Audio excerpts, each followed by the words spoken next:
Fala pessoal, tudo bem? Eu sou o professor Jorge Júnior. Hoje vamos falar sobre biologia e o tema de hoje é sobre angiosperma.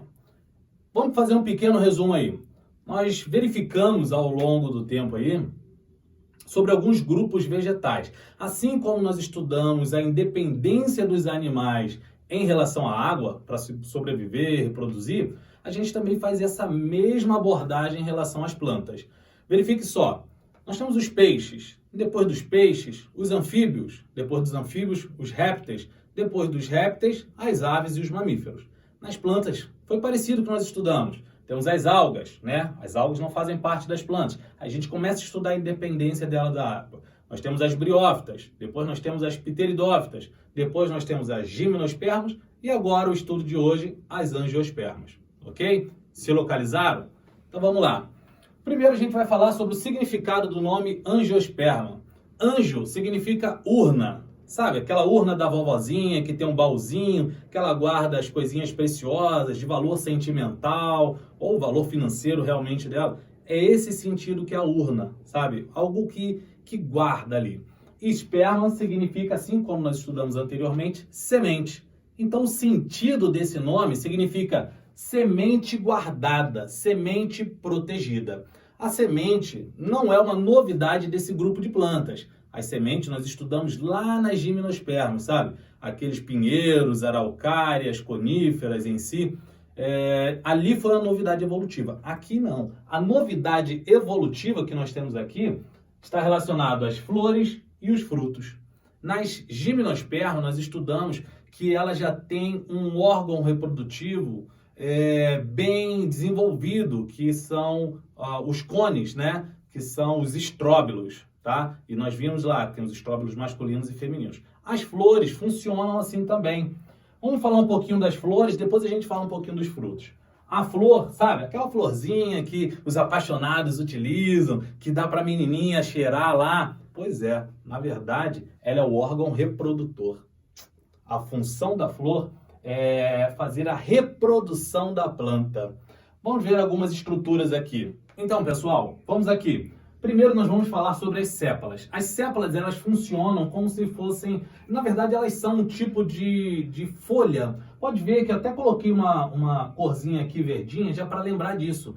A função dela, na verdade, é proteger o restante das flores. Quando a flor ainda ela não está no processo de abrir, sabe? Naquele momento de mostrar o restante das estruturas, as sépalas é o que protege. Sabe o botão de rosa que tem? Pois é, aquela partezinha verde que fecha são as sépalas.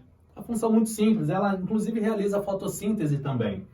Depois das sépalas, eu não coloquei aqui no desenho na parte da frente para ficar visível as outras estruturas, mas nós temos as pétalas. As pétalas, nós vamos estudar mais à frente, quando formos estudar especificamente as flores, vocês vão ver que existe um padrão numérico, um padrão que pode ser de 3, 5, 9 pétalas diferentes, e isso está correlacionado a algumas subdivisões das angiospermas. Um negócio bem bacana, somente um engenheiro, realmente uma mente brilhante para programar esses padrões. Mas isso é um assunto para depois. As pétalas, elas são um tipo de folha modificada. Elas são coloridas. E por que elas são coloridas? Para chamar os agentes polinizadores, né? Os insetos, muitos insetos, eles conseguem ver variações de ondas de luz diferente da gente. Eles conseguem ver mais. Então isso daqui, a flor, as pétalas coloridas, elas funcionam como se fosse um marcador falando assim, ó, aqui, ó, os pólens estão aqui. Então a função das pétalas são essas, além de proteger também, logicamente, né? Depois das pétalas, a gente vai entrar agora no sistema reprodutor propriamente dito. Vamos falar primeiro aqui do sistema reprodutor feminino. Algumas flores, elas possuem na mesma estrutura, na mesma flor, algumas plantas possuem na mesma flor, o sistema reprodutor masculino e feminino. Vamos falar aqui como se essa flor tivesse os dois. Lembra-se das aulas? Quando um indivíduo ele possui os dois órgãos, masculino e feminino, ele é chamado de monóico. Quando eu preciso de dois indivíduos, um masculino e um feminino, nós falamos que ele é dioico, tá? Recapitulando aí, esses nomezinhos complicados é importante, que pode ser uma dica na hora de você responder uma questão num processo seletivo, num vestibular ou numa prova qualquer.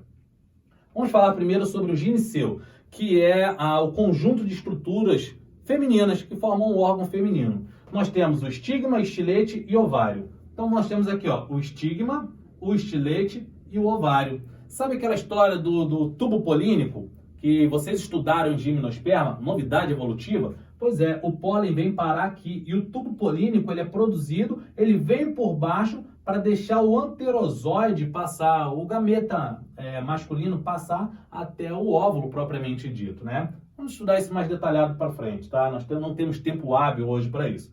Então são essas três estruturas, o estigma, o estilete e o ovário, ok? A estrutura masculina aqui, ó, nós temos o androceu, que é o conjunto de estruturas masculinas. Vamos falar das duas principais, que é a antera e o filete. A antera, ela tá aqui, deixa eu ver onde é que tá, desse lado aqui, ó, vou passar para cá. A antera é a extremidade, onde está lá o pólen, tá?